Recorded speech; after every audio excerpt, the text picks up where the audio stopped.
Le Grand Matin Sud Radio, 7h-9h, Jean-Jacques Bourdin. Un plaisir de recevoir Fabrice Balanche, géographe, maître de conférence à l'Institut de Lyon 2, à l'Université de Lyon 2, et auteur des leçons de la crise syrienne aux éditions Odile Jacob, spécialiste des questions syriennes, de l'Irak, de tout le Proche-Orient, agrégé de géographie. Fabrice Balanche, bonjour. Bonjour Monsieur Bourdin. Merci d'être avec nous, Fabrice Balanche. Vous avez repris vos cours hier à Lyon. Oui, ça s'est bien passé. J'ai repris mon cours normalement hier. Ça s'est très bien passé. Bon, il y avait un petit service d'ordre pour décourager les malfaisants, mais de toute façon, je pense pas qu'ils veuillent réitérer leur opération commando parce que là, ils auraient été identifiés. Vu que j'ai porté plainte, là, on aurait pu les arrêter. On aurait pu les arrêter. Fabrice Balanche, c'était mardi dernier, le 1er avril. Vous étiez en plein cours quand tout à coup font irruption des hommes jeunes encagoulés, islamo-gauchistes apparemment, islamo-gauchistes, on ne sait pas trop qui ils sont. Est-ce qu'on a un peu plus d'informations sur leur identité, sur leur... Est-ce qu'on les connaît un peu mieux ? La police est en train de faire une enquête parce que moi personnellement je n'ai reconnu personne.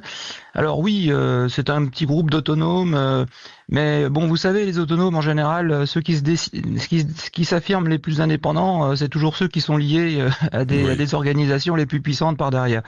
C'est pour ça que, islamo-gauchiste, c'est-à-dire, en partie, on a des gauchistes qui considèrent que les musulmans, c'est les prolétaires du 21e siècle, et la classe qu'il faut défendre, c'est ça la définition de l'islamo-gauchisme, mais avec des revendications de plus en plus islamistes, finalement, parce que ils ont fait l'iftar, la rupture du jeûne à l'université, ils ont appelé les musulmans à les rejoindre, c'est ce qui a déclenché d'ailleurs la réaction de la présidence de l'université en leur retirant la salle qu'on leur avait confiée. Donc je pense quand même qu'au sein de l'université, on doit en connaître certains puisqu'on leur avait attribué une salle. J'avais aidé, à mon avis, à la police à les coincer. Qu'est-ce qu'ils vous ont reproché ? Que disaient-ils ? Ils sont arrivés en hurlant raciste, sioniste, c'est vous les terroristes, avec une revendication clairement pro-palestinienne. Oui. Donc m'accusant d'être sans doute pro-israélien, sioniste, pour ne pas dire un sale juif, parce qu'on sait très bien que derrière l'accusation de sioniste, c'est en fait de l'antisémitisme qui se cache derrière. Oui. Ils m'ont reproché d'être pro-Assad aussi, pro-israélien, pro-Assad, chercher l'erreur. C'est des décérébrés, faut pas aller chercher très loin, quoi. Oui. Alors, la direction vous avait proposé de délocaliser vos cours.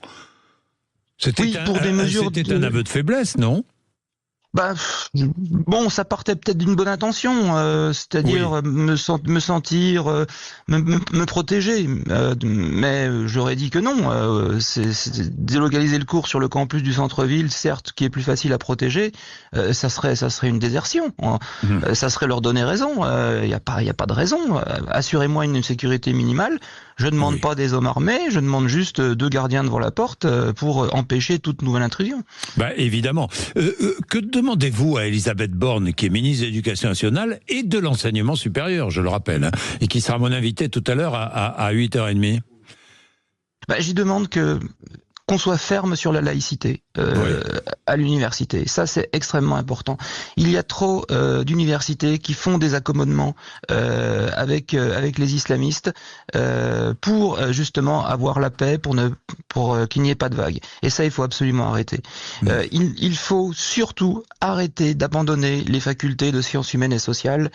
Elles ne sont pas considérées comme stratégiques pour la nation. On privilégie les écoles de commerce, les grandes écoles, les sciences dures, etc. Les facultés de sciences humaines et sociales, c'est la formation des professeurs des écoles, des professeurs du secondaire, du social, d'une grande partie de la territoriale. Et ça fait le lit ensuite de LFI. On a abandonné ces facultés à l'extrême gauche qui endoctrinent les étudiants. Et ensuite, ces gens-là, quand ils deviennent enseignants, ils reproduisent évidemment les schémas qu'on leur a enseignés. Et après, on s'étonne d'avoir cette montée en puissance de LFI, incompréhension dans la société. Il faut reprendre en main ces facultés de sciences humaines et sociales à tout prix. Merci Fabrice Balanche, merci d'avoir été avec nous. Dans tous les cas, on vous retrouvera pour parler du Proche-Orient, hein, Fabrice Balanche, puisque la situation n'est pas encore stabilisée, loin de là, au Proche-Orient, Syrie, Liban, Turquie, Israël, ça va pas très bien en ce moment, enfin bon, etc., etc. Il est 7h19, vous êtes sur l'antenne de Sud Radio.